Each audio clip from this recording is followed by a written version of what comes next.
আসসালামু আলাইকুম ওয়া রাহমাতুল্লাহি ওয়া বারাকাতুহু। ইন্নাল হামদালিল্লাহ নাহমাদুহু ওয়া নুসাল্লি আলা রাসূলিল কারীম আম্মা বা'দ। আল্লাহ পাকের নিকট লাখো কোটি শুকরিয়া যে মহান আল্লাহ তাআলা আমাদেরকে মাহে রমজানের শেষ দশকে বিজুর রাত্রি ২৭তম রাত্রিতে আল্লাহ তাআলা মসজিদে আসার মতো আমাদের বসার মতো তৌফিক দান করেছেন। এই জন্য মহান আল্লাহর নিকট শুকরিয়া আদায় করি, আলহামদুলিল্লাহ। হাজার মাস থেকেও উত্তম, ৮৩ বছর ৪ মাস তার চেয়েও বেশি, আমরা সবাই জানি, ঠিক না? কিন্তু মসজিদে মুসল্লি করি। তো এই যে আমরা মসজিদে আসলাম না, এর কারণটা কি? এর দুইটা কারণ হইতে পারে। আমরা এর ফজিলত জানি না, এই জানা সম্বন্ধে আমরা অজ্ঞ। ২ নাম্বার, আমরা এই যে ফজিলতকে বিশ্বাস করি না। যদি আমরা বিশ্বাস করি যে আজকে রাত্রটা হাজার মাস অপেক্ষা উত্তম, তাহলে তো আমার মানুষ পিঠটা মসজিদে বাইর করতে পারবে না। আল্লাহ রাসূল বলছেন, যে ব্যক্তি রমজান পাইল কিন্তু রমজান পায়াও তার গুনাহগুলোকে মাফ করাইতে পারলো না, সে ধ্বংস হল। আল্লাহ রাসূল বলছে আমিন, অর্থাৎ সে ধ্বংস হয়ে যায়। এখানে হাদিসটা একটু বড় আছে, আমি শুধু সংক্ষিপ্ত অংশটুকু বললাম। আল্লাহ রাসূল বললেন, এই হাদিসটা আমরা জানি, এটা অনেকবার শুনছি আমরা, এই প্রথমবার শুনলাম তা না, যে রমজান পাইলো, রমজান পাইয়াও তার গুনাহকে মাফ করাইতে পারলো না, সে ধ্বংস। এটা আমিন বলছে স্বয়ং আল্লাহ রাসূল। তাইলে এই রমজান আমরা পাইছি, আমার গুনাহ যদি মাফ না হয় আমার ধ্বংস যেমনই বাড়ল, এতে কোনো সন্দেহ আছে? কারণ আল্লাহ রাসূল তো আমিন কইছে, সাধারণ মানুষ তো বলে নাই। আশরাফুল মাখলুকাত মানুষ, মানুষের মধ্যে নবীরা শ্রেষ্ঠ, নবীদের মধ্যে আল্লাহ রাসূল শ্রেষ্ঠ। তার চেয়ে শ্রেষ্ঠ পৃথিবীতে কোনো কিছু নাই। তাহলে যেই নবীর উম্মত হওয়ার কারণে আমরা শ্রেষ্ঠ উম্মত হয়ে গেলাম, সেই নবী কিন্তু বলে গেছে তারা ধ্বংস হয়ে যায় যারা রোজা পায় তার গুনাহকে মাফ করতে পারলো না। তো আমরা এই রোজা পায় কি আমাদের গুনাহকে মাফ করতে পারছি? চিন্তা করে দেখি। যদি কেউ থাকে না আমি রোজা পায় না মাফ করাই লাইছি, তাহলে মসজিদে না গেলে চলবো, ও নিশ্চিত নামাজ করাই লাগছে। আর যদি থাকে না আমি রোজা, তার মানে তো রোজা চলে যেতেছে, আর কয়েকটা দিন আছে, আজকে ২৭ তারাবি শেষ হয়ে গেল, যদি ২৯ হয় তাহলে আর ২টা তারাবি আছে, আর ৩০টা হলে ৩টা, এরপরে তো রোজা শেষ। আমার গুনাহকে মাফ করাতে পারলাম কিনা আমার মনের মধ্যে সেই ভয়টাই তো নাই। যদি ভয় থাকতো তাহলে আজকের রাত্রে আমি মসজিদ থেকে সরতে পারতাম না। আমি যেমনে পারি আমি আল্লাহকে রাজি খুশি করায়, গুনাহগুলো মাফ করায় আমার মসজিদ থেকে যাইতে হবে। কারণ বাড়ির যায় তো ঘুমানি ছাড়া আমাদের কোনো কাম নাই। হয়তো চার দোকানে টিভি দেখার কাম আছে, আধা ঘন্টা টিভি পালন করে লাগবো, ২-৪টা চা খাওয়া লাগবো, আড্ডা দেওয়া লাগবো। এটাও আমাদের অভ্যাস হয়ে যাবে, সারা আমাদের মানে বললেন পেটের ভাত হজম হয় না, ওই দশা হয়ে গেছে। তো এই যে মাহে রমজান শেষ হয়ে যাইতেছে, আর কয়েকটা দিন আছে, আমাদের গুনাহকে মাফ করাইতেই হবে, আর না পারলে ধ্বংস অনিবার্য। এটা আমাদের সবচেয়ে একটা বড় গুরুত্বপূর্ণ কথা মনে রাখতে হবে। আল্লাহ রাসূলের প্রিয় জায়গা হলো মসজিদ, আর সবচেয়ে প্রিয় জায়গা হলো বাজার। আমরা মসজিদে থাকতে চাই না। যখন প্রথম রোজা শুরু হয়েছে মসজিদ ভর্তি, আস্তে আস্তে কমতে কমতে এখন আরো কমে গেছে। তাও তো আমি কোনো কিছু আছে, আমার বাজারের মধ্যে মুসলিম নাই, সব মার্কেটে দোকান পাড়ে। দেখেন এই যে আমরা এত ব্যস্ত, যখন ধান কাটা লাগে, ধান লাগানি পরে আমার তো বিরাট ব্যস্ততা। আমার এই যে এখন ঈদের সময় দোকান পাটের ব্যাপক ব্যস্ততা, ব্যাপক বেচা কিনা হইতেছে। কিন্তু ৩ বেলা যে আমরা খাই, খাওয়া কি আমরা বাদ দিছি? আপনি কোন দোকানদারের দেখছেন যে বেচা কিনা লাগছে? না, বেচা কিনা ৩-৪ দিন যেহেতু বেশি হবো, এই ৩-৪ দিন আর খাবো না, ৩-৪ দিন পরেই খাইল, এরকম দোকানদার আছে? আর খাবার টাইম কি হয়তো নাকি খাবার টাইম হয় না, খাবার টাইম কিন্তু সে মিল করতেছে, সে খাইতেছে, দোকানদারিও করতেছে, কিন্তু নামাজের টাইম বের করতে সে পারে না। এটা কিসের জন্য? এর কারণ একটাই, তার এই নামাজের প্রতি তার ঈমান নাই।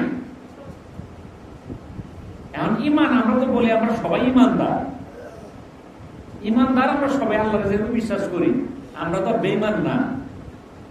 কিন্তু এই ঈমানের জোর কতটুকু? প্যারালাইসিস রোগীর মতো।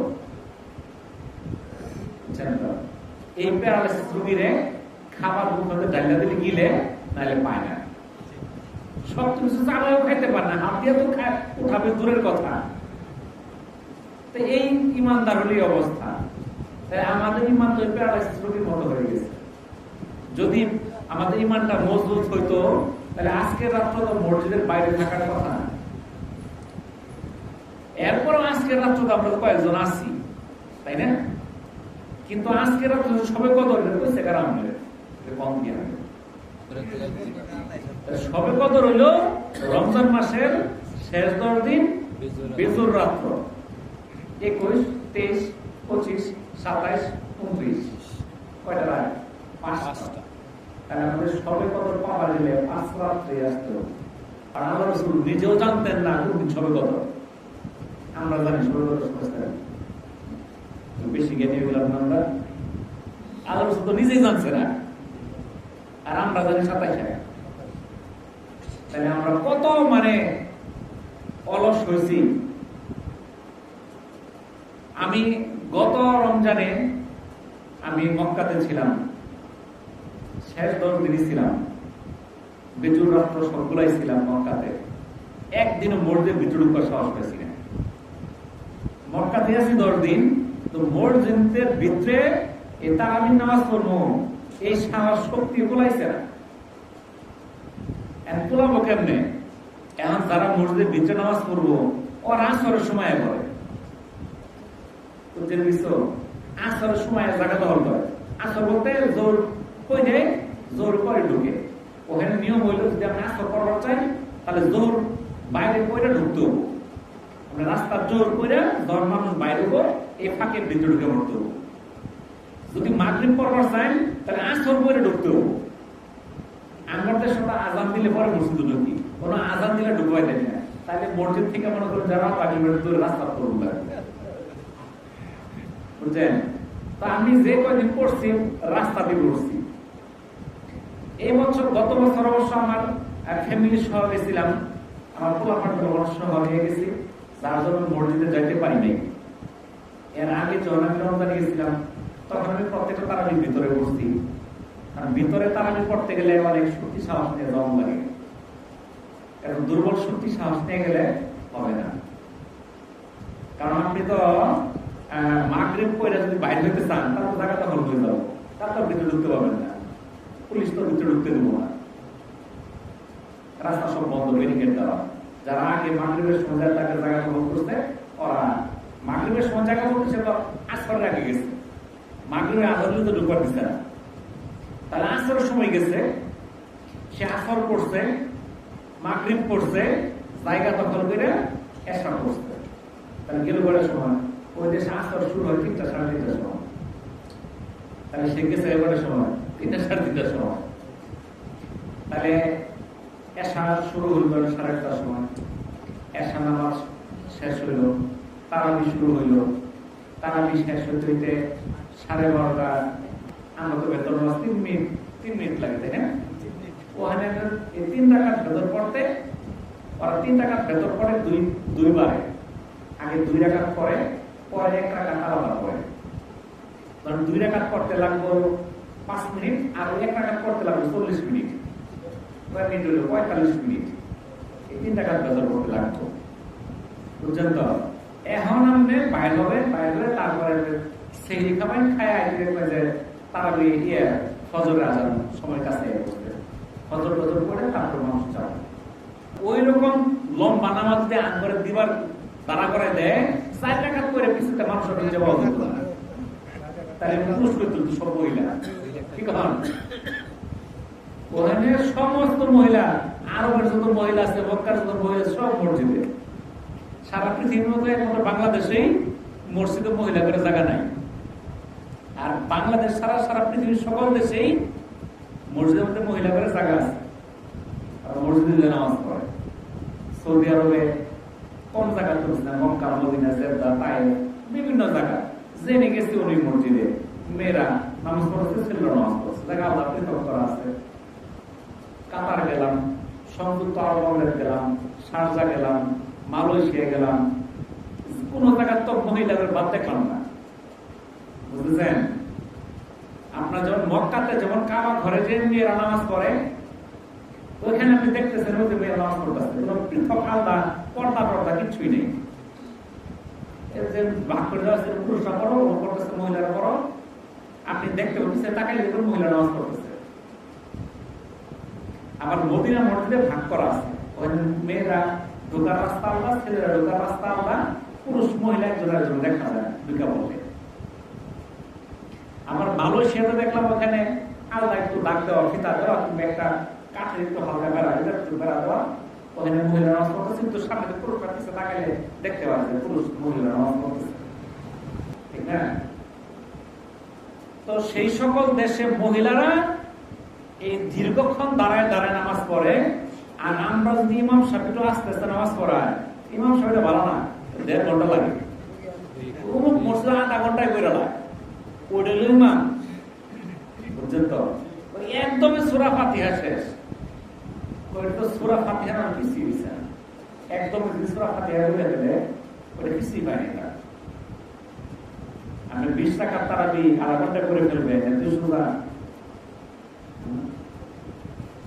তাহলে এই যে আমাদের মধ্যে যে আমলের ঘাটতিটা, এই আমলের ঘাটতি আমাদের দূর করতে হবে। এই যে সবে কদর যেখানে পাওয়ার জন্য মানুষ শেষ 10 দিন মসজিদে কাজ করার জন্য কত চেষ্টা করে, আর আমরা একটা কাজ এই মসজিদে একজন নাই, এর সে হতভাগা আর কেউ নাই। তাহলে রমজানের শেষ 10 দিন এতে কাজ একজন থাকলেন না, তাহলে এত ব্যস্ত লোক এই মহল্লা, এদের মতো ব্যস্ত লোক আর নাই দুনিয়াতে। ব্যস্ত লোক কারা? যাদের টাকা বেশি, এরা হলো ব্যস্ত। দেখবে যাদের টাকা পয়সা নাই এদের কিন্তু ব্যস্ততা কম। যাদের টাকা বেশি, ওদের চাকরি, ব্যবসা, বিভিন্ন কিছু বড় দোকানপাট, অনেকগুলা মিল, ফ্যাক্টরি, ইন্ডাস্ট্রি, ওদের আসলে সময় নেই। কিন্তু গ্রামে গঞ্জের আমনে কোনো কি আছে বলতো দেখি? এই 10 দিন এই মসজিদে থাকলে আর কি শেষ হয়ে যেতে বলি।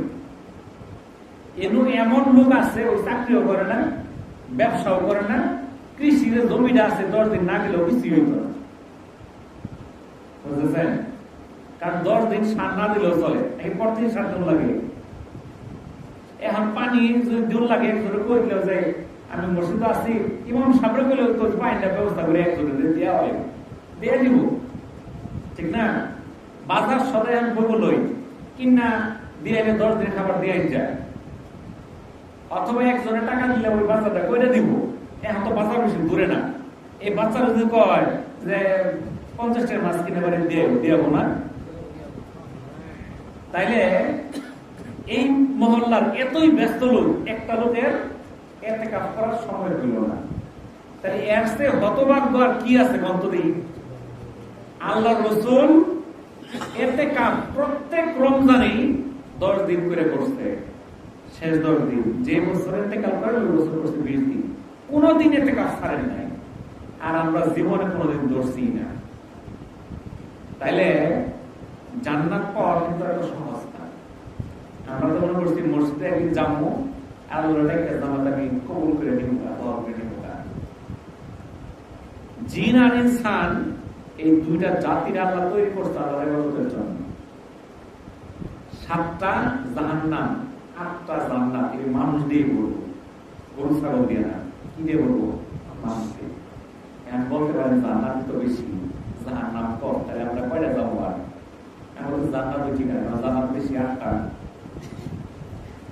এখন জান্নাত বেশি ঠিক আছে, দেখেন পানের যে বাড়িটা আছে, আপনার বাড়িতে কয়জন মানুষ থাকেন? হয়তো 3 জন বা 5 জন বা 7 জন। বাড়ি বিড়া শুরু হইলেও 1 কাটা, কারো 2 কাটা, কারো 3 কাটা, তাই না? জেলখানাদের ক্ষেত্রে 1 কাটার মধ্যে বন্দি থাকে 100 জন। এমনও শুনি যে শীত হয়ে শোন যায় না, কায়তে হয়ে শোন লাগে। আবার কেউ বলে পালাক্রমে ঘুমায়, তুই 2 ঘন্টা ঘুমা, আমি পরে ঘুমাবো। এটা দেখছি না, শুনছি, মানুষ কয় আর কি। তাহলে জেলখানা কিন্তু 1 কাটার মধ্যে 100 জন। জাহান্নাম কিন্তু জেলখানা। কোনো কিন্তু এই আমাদের বাড়ির মতো 2-4-5 কাটা জমি থাকতো না একজনের জন্য। আর জান্নাতটা এতই বড় যে সবচেয়ে ছোট জান্নাতটাও পাবো, ওই জান্নাতটা এই দুনিয়ার চেয়ে 10 গুণ বড়। সুবহানাল্লাহ। বুঝতেছেন তো? তাহলে জান্নাত 8টা হলেও কম হয়েছে, কারণ একটাই তো 10 দুনিয়ার সমান। আর জাহান্নাম তো কইচা বড়, এত তো লাগে না, 7টা তো লাগে না। প্রতি 100 জনে 99 জন যাবো জাহান্নামে। কয়জন? 99 জন। জান্নাতে একজন। হিসাব বুঝছেন? তাহলে এখন ওই 1 জনের মধ্যে পৃথক হইতে পারছেন কিনা চিন্তা করে দেখেন। এখন আমরা মনে করি দুনিয়ার কিছু পাইলাম, আমার জান্নাত হইল, দুনিয়ার যা দরকার আমি তাই পাবো। আখিরাত নিয়ে আমাদের বিন্দুমাত্র চিন্তা নাই। এই যে বৈশা রয়েছি, এখানে আলোচনা শুনতেছি, যদি বলে যে চেয়ারম্যান সাহেব 1 বস্তা করে চাল দিতে আছে, কোন জায়গায় এই যে মাছ কি বাজির বাজার, কোন সময় 5 মিনিট পরে, এর একজনের খুঁজে পাওয়া যেত না। কারা থাকবেন? 1 বস্তা ফ্রি গেলেই দিব, সব গেছে গায়ে ধরো না, ঠিক না? 1 বস্তা চাই। কিন্তু আজকে রাষ্ট্র 1000 মাসের চেয়ে উত্তম। 1000 মাস মানে কি? 83 বছর 4 মাস। তাহলে আমাদের হায়াতের কার আছে 83 বছর 4 মাস? তাহলে যদি আপনি একটা কদর আপনি পান, আপনি 83 বছরের আমল পাই গেলেন। যদি কেউ 10টা পায়, তাহলে 833 বছর বা তার চেয়েও বেশি। যদি 20টা পায়, 1600 বছরের চেয়েও বেশি। 30টা পাইলে 2400 বছরের চেয়েও বেশি। দেখছেন আপনি? উম্মতুল মুহাম্মাদী, এটা হিসাব অন্যরকম। এটা কোন কোন বর্ণনায় আসছে যে আল্লাহ রাসূলের মনের মধ্যে একটা আকাঙ্ক্ষা ছিল যে অন্যান্য নবীর উম্মতরা 1000 বছর, 2000 বছর, 700-800 বছর এরকম করে হায়াত পাইত। তো আমার উম্মতের তো হায়াত কম, 50-60-70 বছর। তো ওরা তো 1000-2000 বছর ইবাদত করে আগায় যাবে, আমার উম্মত তত পিছায় থাকবে। কিন্তু আল্লাহ রাসূল কোরআনে সুসংবাদ দিয়ে দিলেন, সূরা কদর, বিসমিল্লাহির রহমানির রহিম, ইন্না আনজালনাহু ফি লাইলাতুল কদর ওয়া মা আদরাকা মা লাইলাতুল কদর লাইলাতুল কদর খায়রুম মিন আলফিশ শাহর তানাজ্জালুল মালায়েকাতু ওয়া রূহ ফিহা বিইذনি রাব্বিহিম মিন কুল্লি আমরিন সালামুন হিয়া হাত্তা মাতলাইল ফজর। মহিমান্বিত রাত কদর হলো একটা মহিমান্বিত রাত, সম্মানিত রাত, যে রাত্রিতে কোরআন নাযিল হয়েছে। তাই কোরআন এই রাত্রিতে নাযিল হয়েছে। কোরআন এমন একটা গ্রন্থ, যেই গ্রন্থটা এই রাত্রিতে নাযিল হওয়ার কারণে এই রাত্রিটা সারা বছরের মধ্যে সবচেয়ে দামি হয়ে গেছে। এই রাত্রিটা এই মাসের মধ্যে থাকার কারণে এই মাসটা একটা দামি মাস হয়ে গেছে। এটা যেইতেই একটা গ্রন্থ না, এটা হলো পরিপূর্ণ একটা জীবন বিধান। এই কোরআন এই রাত্রিতে মানুষের জন্য শান্তি বর্ষিত হবে কোন পর্যন্ত? ফজর।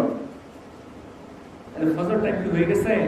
মানুষ যারা গেছে গা, এখানে তো কয়েকজন আছেন, বললাম যে বাজার মসজিদে মুসল্লি 3-4 জন, তাহলে মনে হয় ফজর হয়ে গেছে গা।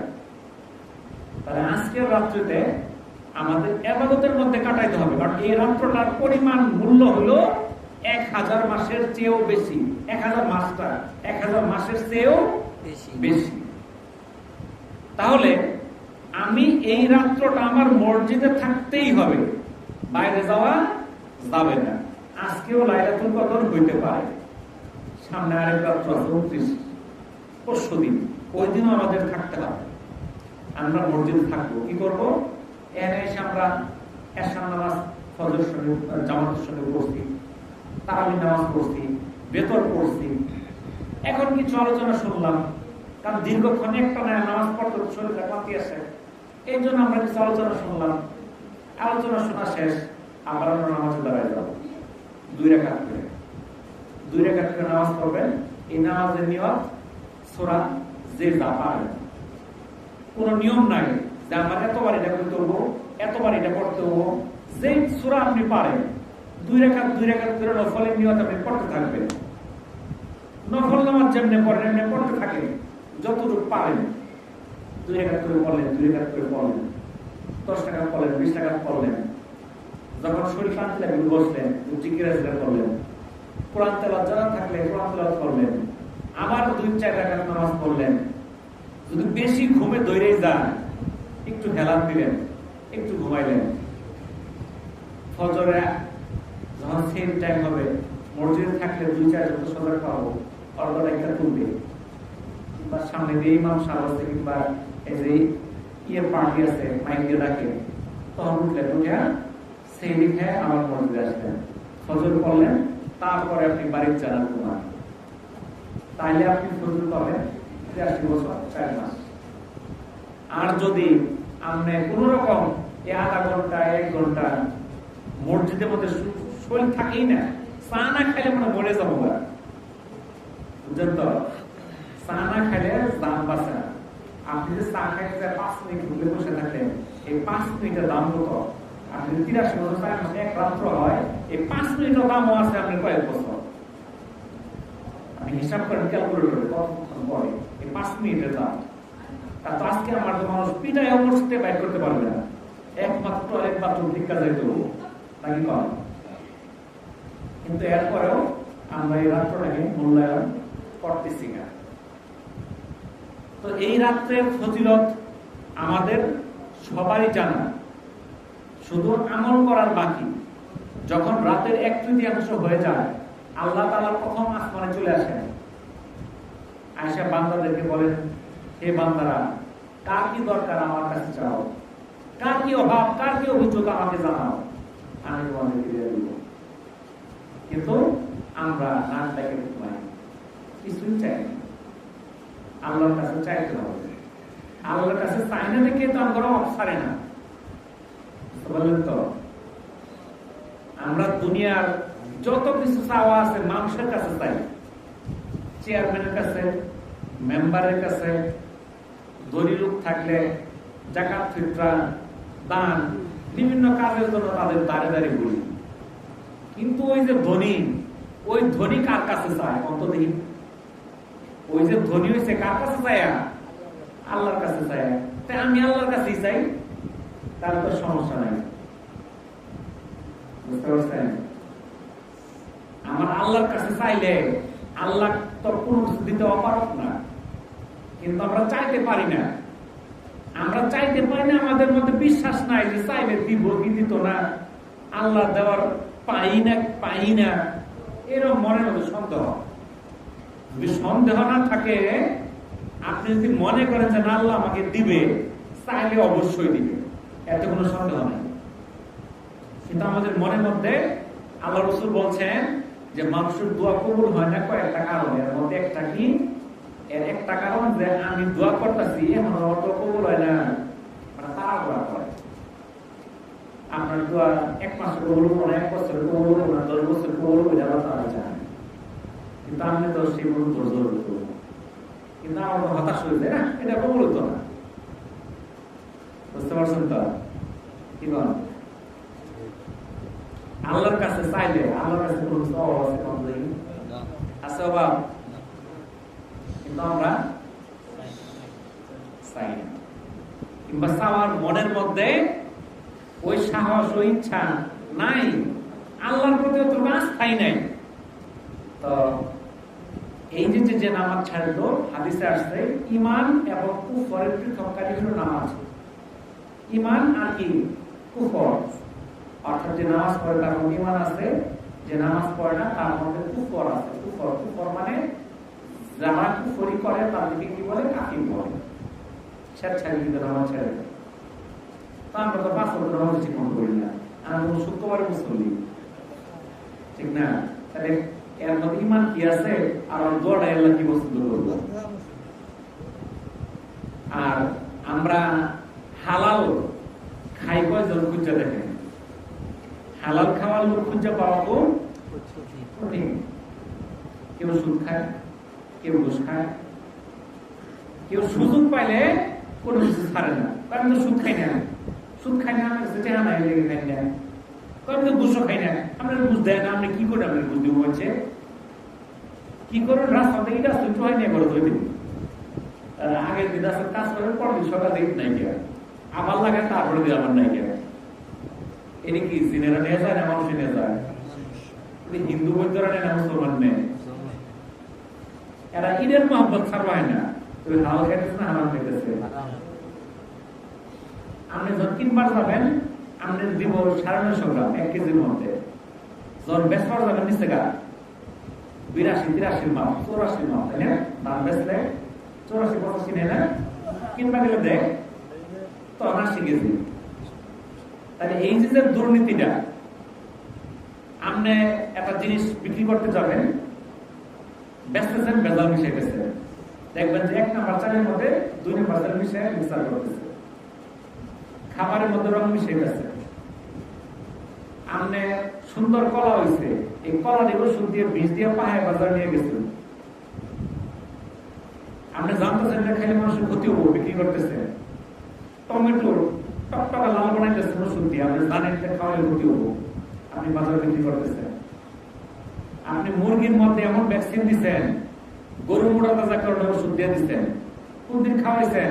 বেচার 1 মাস আগে, 15 দিন আগে, 7 দিন আগে বোতল লেখা আছে এই ঔষধ সেবন করার 1 মাসের মধ্যে ওই পশু খাওয়া নিষেধ। আপনি খাওয়া দিচ্ছেন, মানুষের ক্ষতি করতেছেন। ক্ষেতের মধ্যে বীজ দিতেছেন, লেখা আছে বীজ খেতে দেওয়ার পরে ওই সবজি 7 দিনের মধ্যে খাওয়া যাবে না। আপনি সকালে বীজ দিয়ে বিকালে বেচতেছেন, মানুষের ক্ষতি করতেছেন। আমাদের দেশের মানুষ হাসপাতাল ডাক্তারও যায় না, এমন লোক পাওয়া কঠিন। যে বয়স 30-40 হয়ে গেছে গা, আমনের মনে হয় চেয়ারটা খুলে লাগছে। বাংলাদেশের মতো ফার্মেসি আর ওষুধ রোগী সারা পৃথিবীর কোনো দেশ নয়। আমি তো কয়েকটা দেশ ঘুরে দেখছি, আমি তো বিভিন্ন দেশের কয়েক মাস, সৌদি আরবে 5-6 মাস কাটাইছি, 5 বার গেছি, একবার 1 মাস 1.5 মাস করে থাকছি, কোনবার 20 দিন থাকছি, 15 দিন থাকছি। এই মানুষের যে কয়েকদিন থেকে এলাম, ওখানে যায় 15 দিন 1 মাস থাকলে ওষুধ করে লাগে না, শরীর এমনি টটন হয়ে যায়। বুঝছেন তো? আমাদের শরীরে অসুখ আছে, আমি তো রেগুলার বড়ি খাই, ডায়াবেটিসের বড়ি, আরো একটা বড়ি আমার রেগুলার খাওয়ান লাগে। ওই দেশে গেলে কোনো বড়ি খাওয়ান লাগে না, কোনো গ্যাসের বড়ি খাওয়ান লাগে না। আমার তো গ্যাস্ট্রিক ছাড়া রোগই নাই, কেন সবার গ্যাস্ট্রিক বড়ি কম বলতে খাই দিও। ওই দেশে 3-4 দিন খেলে গ্যাস্ট্রিক বড়ি খাবার দেবো, কোনো গ্যাস্ট্রিক হবো না। কারণ ওই দেশে কোনো ভেজাল খাবার নাই, বিষ মিশায় না, রং মিশায় না, ভেজাল মিশায় না। আমরা শরীরে এমনি সুস্থ থাকি, এত ওষুধ খাইতে হয় না। ওদের দোকানে এত ওষুধের ভিড় নাই, এত ফার্মেসি নাই, এত ভিড়ও নাই। আমগর দেশের হাসপাতালগুলো দেখেন, আমরা তো সবাই হাসপাতালে যাই, ডাক্তারের কাছে যাই, কি পরিমাণ ভিড় ডাক্তারের কাছে দেখেন তো। ডাক্তার কথা কর টাইম নেই, 1 মিনিট 1/2 মিনিটে ডাক্তার দেখতে, কারণ কি সময় তো নাই। সেরকম কিছু দোকান আছে, ফার্মেসিতে গেলে 15 মিনিট 20 মিনিট দাঁড়ায় থাকুন লাগে, পরে ওষুধ দেয়, দিয়া সারতে পারতেছে না। 15 জন 20 জন কলেজ ভরে যে দোকানগুলা দিয়া সারতে পারে না, কি পরিমাণ ওষুধ লাগে। কি জন্য? এই যে আমল লেগে আমরা মানুষের ভেজাল খাওয়াই। গরুর দুধ দেওয়ার জন্য ভেজাল ওষুধ খাওয়াই, গরুর দুধ দেয় বেশি, যাতে গরুর মুরগি মোটা হয় বেশি, এর লেগে বিষ খাওয়াই। যেটা খাওয়ালে মুরগি মোটা হবো, মানুষের স্বাস্থ্য ভালো হবো না মন্দ হবো আমার দেখার দরকার নেই। আমি খাবারের মধ্যে ওই বুন্দা ইফতারের মধ্যে কি মিশে দিচ্ছি? রং মিশাই দিচ্ছি। ট্যাং খাইলে জিব্বার সুন্দর রং হয়ে যায়, বিষ, ওগুলো বিষ, ক্যান্সারের কারণ। এই যেগুলো খাইতেছি, খাওয়াইতেছি, এটা কি হালাল? আমি জানি না, সেটা খাওয়াইতেছি মানুষকে। কুমলা কারল পাহাড়ে দিয়ে আসছি, মানুষ কিনে নিয়ে খায়, এর মধ্যে বিচি হয়েছে, পাহাড় থেকে নিয়ে গেছে। বুঝছেন তো? এই যে আমরা বিক্রি করলে এটাকে হালাল হইল? দাম খায়, সূর্যে খায়, ঘুষ খায়, ওয়ারিও করার, তা আমরা খুব বালা নাকি কম। যে যে দিতে সুযোগ পাইতেছে কোনো জিনিস ছাড়তেছি না। যখন আমার খেতে যেতেছি কুবায় দণ্ড নিতেছি 100%, 200%, যার জোর আছে আর কি, কারা কোন দিকে নিতে পারো। মানে আমাদের হালাল আর হারাম এটা দেখার মতো টাইম নাই। আমাদের দরকার টাকা, কোন দিক দিয়ে আমি আয় করবো এটাই দরকার। হালাল হারাম দেখার আমাদের কারো সময় নেই। তো হারাম খায় যদি মনে করেন যে না আমার দোয়া কবুল হয়ে যাবো, তাহলে কল্পনা করলে লাভ করতে হয়। দোয়া কবুলের শর্ত হলো হালাল রোজগার। আপনার প্রত্যেকটা খাবার হালাল হইতে হবে। আপনার খাবারটা হালাল করছেন কিনা দেখেন। যারা সম্পদশালী যাকাত না দিয়ে সেই খাবারটা আমাদের তার অবৈধ কিছু এসে গেল। কারণ যেই অংশটুক জাকাতের, যেই অংশটুক ফিতরার, ওই অংশটুকু যদি মানুষকে দান না করে, ওটা তো অন্য জনের হক। সে অন্যের হক খাইলো, তার জন্য তো অন্যের হক হালাল না। তাহলে এই যে আমরা হারামের মধ্যে জর্জরিত হয়ে আছি, যার জন্য আমাদের দোয়া কবুল হইতেছে না। তা আমাদের দোয়া যদি কবুল করতে চাই, আমাদের হালাল খাইতে হবে, 1 নাম্বার শর্ত। অপরের হক ভক্ষণ করা যাবে না। যদি বলেন যে এই রোহা গ্রামের মধ্যে অপরের হক নষ্ট করছেন না, এরকম হাত তুললে 2-4 জন দেখান, এই পোলামান্ডি ছাড়া এরা হালাল খায়, আর বাপের টাকায় একর হারাম না, এরা হালাল খেতেছে। কেউ বলতে পারবেন না, উদাহরণ দিতে পারবেন না। এরপরে আমরা আল্লাহর কাছে জান্নাত আশা করি, আল্লাহর কাছে মাফ চাই, আল্লাহ আমাদের মাফ করে দেব, হিসাব দিয়ে জান্নাত যাওয়া পাবো না। হক নষ্ট করছি না এমন লোক সারা দেশে খুঁজে পাওয়া কঠিন, খুবই কম আছে। নাই যে তা না, আছে। তার আছে দেখে এখনো দুনিয়া টিকে আছে, কিন্তু খুঁজে পাওয়া কঠিন। আপনি যদি হকের চিন্তা করেন, আপনি হক আদায় করে শেষ করতে পারবেন। এক সাহাবীর কাছে এক শ্রমিক কাজ করছে। কাজ করার পর ওই শ্রমিক তো ওখানে আসে না, কোনো কারণে সে অন্য জায়গায় চলে গেছে, সে টাকাটা নিতে পারে না। তো ওই সাহাবী কি করছে, ওই টাকাটা সে খরচ না করে ওই টাকাটা দিয়া একটা ছাগলের বাচ্চা কিনছে। কিনা বলতেছে যে আমি ছাগলটা পালি, এই ছাগল যদি শ্রমিক যদি কোনদিন আসে, ছাগলটা তারা দিয়ে দিব। তো শ্রমিক তো আর আসে না। এই ছাগলের বাচ্চা বড় হয়ে গেছে, গাভীন হয়ে গেছে, বাচ্চা দিছে, ওই বাচ্চার থেকে আরো বাচ্চা হয়েছে, প্রত্যেকটা পাল হয়ে গেছে। এরকম অনেকদিন পরে, 20-25 বছর অনেকদিন পরে ওই শ্রমিক আবার তার সঙ্গে দেখা।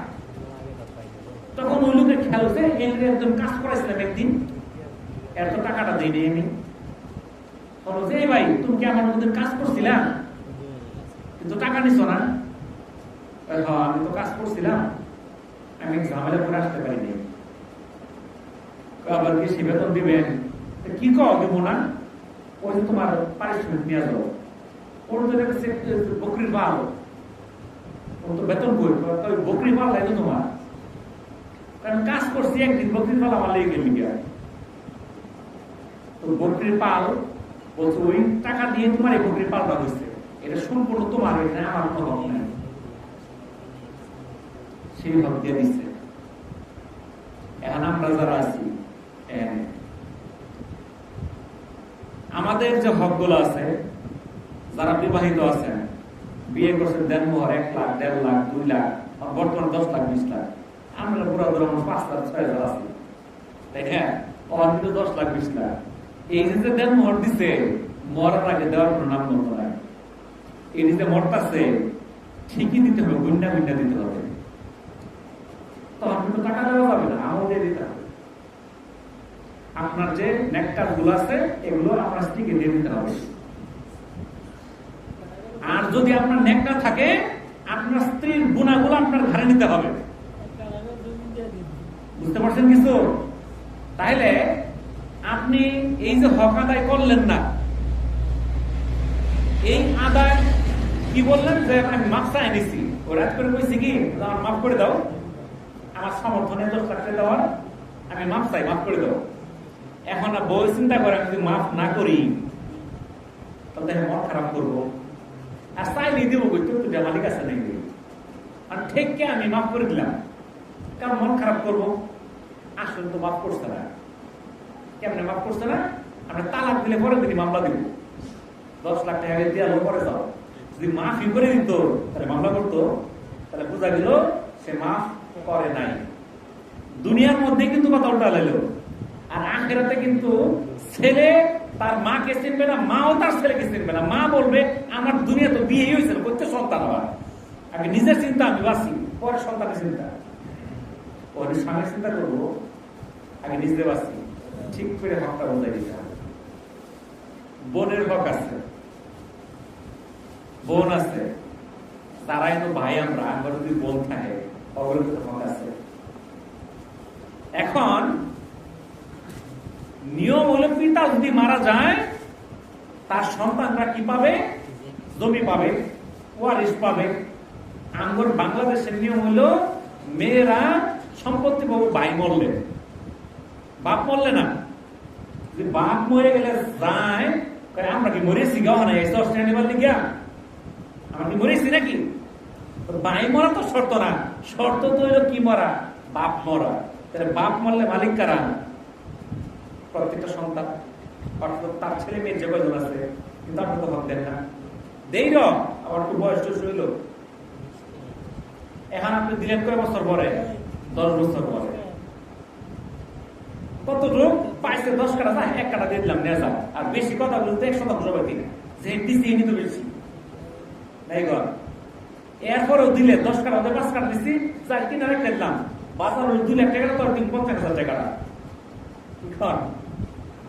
আছে না? এটি তো করতেছি। আবার কেউ দিলেও দিলাম 20 বছর পরে। কিন্তু নিয়মটা হলো আপনি যদি তার 1 বছর পরে দেন, এই 1 বছরে যে ফসলটা হয়েছে এই ফসল সহ দিতে হবে। আমি হিসাব বুঝে দিচ্ছি, আপনার বইনে পায় 5 কাটা, 5 কাটাই দিচ্ছি, কিন্তু 5 বছর পরে এই 5 বছর ফসল খাইছেন, এটি তো হারাম আপনার জন্য। ওই ফসলটা সুদ্ধা দিতে হবে। আর এইটুকু হিসাব করে আমরা গ্রাম বুঝুন বিচার কি আশা বুঝতে মিশা বুঝছি পাবেন বিচার। তাহলে এই যে পরের হক মাইরা খাওয়া আমাদের অভ্যাস হয়ে গেছে, নেশা হয়ে গেছে। টাকা পাইলে আমাদের কাছে কোনো সামনে হুঁশ থাকে না। নির্বাচন আসলে আম্মার কাটতেও নেই, জাম্মার কাটতেও নেই, কলমার কাটতেও নেই। গত ইলেকশনের মধ্যে এই যে উপজেলা ইলেকশন হলো, আমার এক আত্মীয় সংলগ্ন 5 মার্কার ভোট দিচ্ছে, 15 গাড়ি দিচ্ছে, এটা ভোট দিচ্ছে, এ তো কে টেহা বেরিয়ে দিচ্ছে, মানে ইমান তো আশা করে বলে আমি একটা দিচ্ছি, একটা দিচ্ছে, একটা দিচ্ছে, মোটা দিচ্ছে, ইমান ভালো আবার সবারই দিচ্ছে, বুঝছেন? কারণ এই যে আমাদের অবস্থা, এই অবস্থা থাকে কিন্তু আমাদের ইহকাল পরকাল সবই শেষ। তাইলে আমরা যদি জান্নাতে যাইতে চাই, 1 নাম্বার শর্ত হইল বান্দার হক, এইটা ছাড়তে হবে। বান্দার হক খাওয়া যাবে না। আল্লাহর হক আল্লাহ ইচ্ছা করলে মাফ করে দিবে, কিন্তু বান্দার হক, ওই দোকানতে 50 টাকা মাল আনছেন, এরপরে টেহার দিচ্ছেন না, আল্লাহ কিন্তু মাফ করবে না। যদি ওই বান্দা মাফ না করে, আল্লাহ মাফ করতে পারবে না, করবে না। সেটা মাফের উপায় কি? উপায় আছে। আপনার নেক আমল তারে দিতে হবে, নেক না থাকলে তার বদ আমল গুলা ঘাড়ে দিতে হবে, এটার উপায়।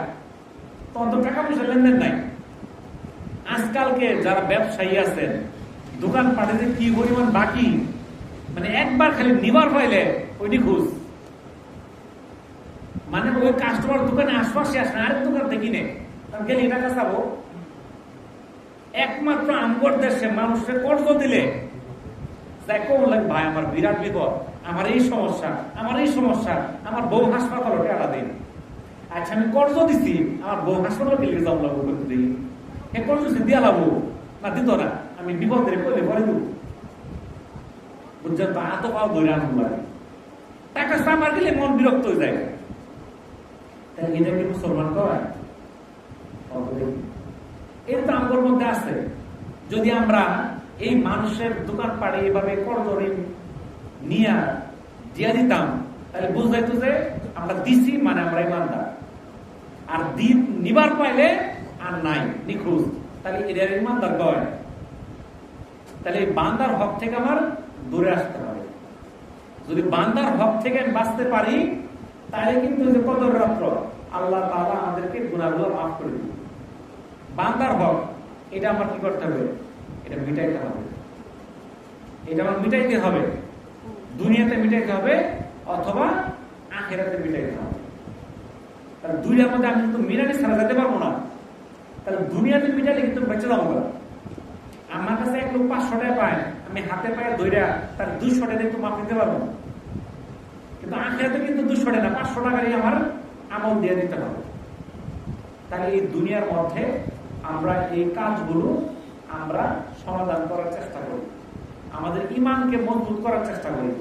আল্লাহ তাআলা যে আমার উপর যে হুকুমগুলো দিচ্ছে, আল্লাহ তাআলা তো জিন আর ইনসান এই দুইটা জাতিকে সৃষ্টি করছে আল্লাহর ইবাদতের জন্য, অন্য কোনো কাজের না। আপনি মনে করেন না যে আপনার ব্যবসা বাণিজ্য, চাকরি বাকরি আর বউগুলান পারবার লিগে আল্লাহ তাআলা আপনার সৃষ্টি করছে, এটার জন্য না। আল্লাহ তাআলা বলেই দিচ্ছে জিন আর ইনসানকে সৃষ্টি করা হয়েছে কিসের জন্য?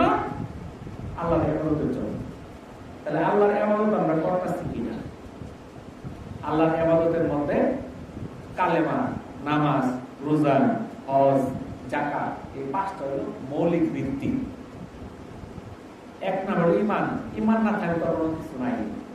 তার ঈমান আছে, তার প্রথমে কি? নামাজ। এই নামাজটা আমাদের মধ্যে আসতে কিনা? রোজা আমরা অধিকাংশ রাখি, আবার কেউ কেউ রাখেও না। শহরে দেখলে মানে চার দোকানের হোটেলে গেলে রোজাদারের সংখ্যা তো দেখা যায় কতই আসতে মধ্যে। সব যারা আসতে বিড়ি খাইতেছে, নয় রুটি খাইতেছে, খালি গ্যাস্ট্রিকের রুটি। আর জাকাত দেওয়ার যোগ্য যারা জাকাত দিতেছে না, হজ করার যোগ্য যারা হজ করতেছে। এই রুহ হাজরামে যদি চিন্তা করেন যে হজ করার সামর্থ্য কয়জন আছে, হজ ফরজ কয়জন হয়েছে, হিসাব করলে বা 2000 জন গেছে না, 200 জন। বুঝছেন তো? না আমার তো হজ ফরজ হয়েছে না, আমার কি আর হজ ফরজ? মাত্র 2 কোর জমি, 2 কোর থাকলে হজ ফরজ হইল। এখন হজ ফরজ করে 2 কোর না, তো 5 কাপ থাকে যথেষ্ট। হজের জন্য সামর্থ্য হলো কি? তার মক্কা মদিনা আসার মতো সামর্থ্য আছে কিনা, মক্কায় যাওয়া আসার মতো। এখন বর্তমানে 2 কাঠা জমি হইলে চলে, এত লাগে না। আগে লাগতো 1 কোর লাগতো, জমির দাম আছে 500 টাকা, 1000 টাকা কাটা। এখন তো জমি কাটা 2 লাখ 3 লাখ টাকা কাটা। 2 কাঠা বেচলে 1000 টাকা হয়ে যায়। এখন 10 কাঠা থাকার দরকার নেই। তাহলে বেচালে আমার বউ কি করে খাবো? আপনি যদি 2 করে চলে, 2 কাঠা কম হলেও চলবে নাই গণ, কিন্তু আমরা যাবো না। তাহলে এই যে ফরজিয়ত গুলোকে আমরা ছেড়ে দিতেছি, এই ফরজিয়ত গুলো ছেড়ে দিলে কিন্তু বাঁচার কোনো উপায় নেই। ফরজ মানে ফরজ, ওটা আমাদের মানতেই হবে। এটা থেকে বাঁচার কোনো উপায় নাই। এটা শুনলাম, এক কান দিয়ে শুনলাম, আর এক কান দিয়ে বের করে দিলাম। কি জন্য? আমরা যারা শুনতেছি এরা ফজর সময় দেখি না, থেকে ঘুমাবো। কইছে আগামী শুক্রবার, কালকে শুক্রবার জুম্মা করলাম, আবার পরে শুক্রবার আবার বললাম। তাহলে এই যে আমরা খালি শুক্রবারের মুসল্লি হইলাম, আমরা ধান কাটা শুরু হইলে নামাজ বাদ দেই, ধান লাগানি শুরু হইলে কি নামাজ বাদ দেই, বেচা কিনা শুরু হইলে নামাজ বাদ দেই, উসিলা পাইলে আমরা নামাজ ছেড়ে দিই। তাহলে আমাদের ঈমান কই থেকে রইল? তাহলে ঈমানকে আমার মজবুত করতে চাইলে আমার 5 ওয়াক্ত নামাজ ছাড়া যাবে না। কাদের 7 বছর হয়ে গেলে তাদেরকে নামাজে আদেশ করতে হবে। যখন 10 হয়ে যাবে প্রয়োজন তাদেরকে পিঠটা দিতে হবে, তুই নামাজ পড়াস না, তোর খাওয়া বন্ধ, পড়া বন্ধ, সব বন্ধ নামাজ না পড়লে। আমরা কি করি? 20-30 বছর নামাজে তাকিদ দিই না, দিব কেমন? নিজেই তো করি না, কোরআনে করতে তাকিদ দিব কত দেখি। কি কথা ঠিক না? নিজে বলেছেন কিন্তু এই যে পোলাপানে নামাজের শিক্ষা দিলেন না, এই নামাজের শিক্ষা না দেওয়ার পরে পোলাপান যদি জাহান্নামে যায়, সেই পোলাপান তখন অভিযোগ করবে, আমার পিতা তো আমাকে আদেশ করে নাই, আমার মাতা তো আমাকে নামাজের শিক্ষা দেয় নাই, সূরা ফাতিহা কেমনে পড়তে পারেও শিক্ষা দেয় নাই, আইবি পাস করাইছে। তখন সেই পিতা মাতার বুকের উপর পাড়া দিয়ে এসেছে। তাহলে এই যে রোজার সময় হয়েছে, পোলাপান এসএসসি পরীক্ষা দিব, এসএসসি পরীক্ষাটা খারাপ হবো, তো রোজা রাখিস না। রোজা রাখলে পিঠ নেয়, রোজা ভাঙা। কিন্তু উচিত কি ছিল, তার বয়স যখন 10 হয়ে গেছে রোজা রাখতে হবে। কিন্তু আমরা 15 বছর ম্যাট্রিক পরীক্ষা দিব, 20 বছর আয় পরীক্ষা দিব, তাও আমরা তার রোজা রাখতে দিই না। বিরাট মহব্বত। কিন্তু যখন আপনার ছেলের আগুন দিয়ে পূর্ব, তখন মহব্বত করে দেবো বন্ধ দেখি। যখন এই যে আপনি নামাজ পড়তে দিলেন না, তাকে রোজা রাখতে দিলেন না, তার পরীক্ষা খারাপ হয়ে যাবে, তার স্বাস্থ্য খারাপ হয়ে যাবে, তার চেহারাটা দুর্বল হয়ে যাবে, এত মহব্বত। যখন এই নামাজ না রাখার কারণে সে জাহান্নামে যাবে, তখন আপনার কি কষ্ট হইব না? তাহলে অনেক সময় আমি বিভিন্ন জানাজার মধ্যে যাই, 15 বছর 20 বছর পোলাপান মারা যায়। আমার অনেক ছাত্র মারা গেছে বিভিন্ন কারণে, দুর্ঘটনায়, অসুস্থতায় মারা গেছে। ওখানে যায় বিভিন্ন বড় বড় বক্তারা। এখন তো ওই যে জানাজার ময়দানটা হয়ে গেছে নির্বাচনের ক্যাম্পাস যেরকম করে, কিংবা বক্তৃতার মঞ্চ হয়ে গেছে। বিভিন্ন জন বক্তৃতা দিতেছে, বিশেষ বিশেষ মানে মুফতি মুহাদ্দিস তাদের কাছে এমন এমন বক্তা, বুঝছেন তো, নামাজের ফরজ নামাজের খোঁজ খবর নাই, জানা যায় হাজির। এমন মুফতি মুহাদ্দিস বয়ান করে, এই তো মাসুম বাচ্চা, এর কোনো গুনাহ নাই, জানাতে ঢুকে পড়ছে। কিন্তু ওই বাচ্চাটা যে না মাসুম না, ওই বাচ্চার যে নামাজ ফরজ হয়েছে, ওর উপরে দিনের প্রত্যেকটা হুকুম ফরজ হয়েছে, এটা কি মুফতি জানে? হ্যাঁ, একটা মানুষ কোন সময় বালে গয়, এটাই তো জানে না ওই মুফতি। যে মুফতি বয়ান করতেছ নামাজি করেন, এরকম মুফতি আর বুঝছেন তো, আসল মুফতি নাকি?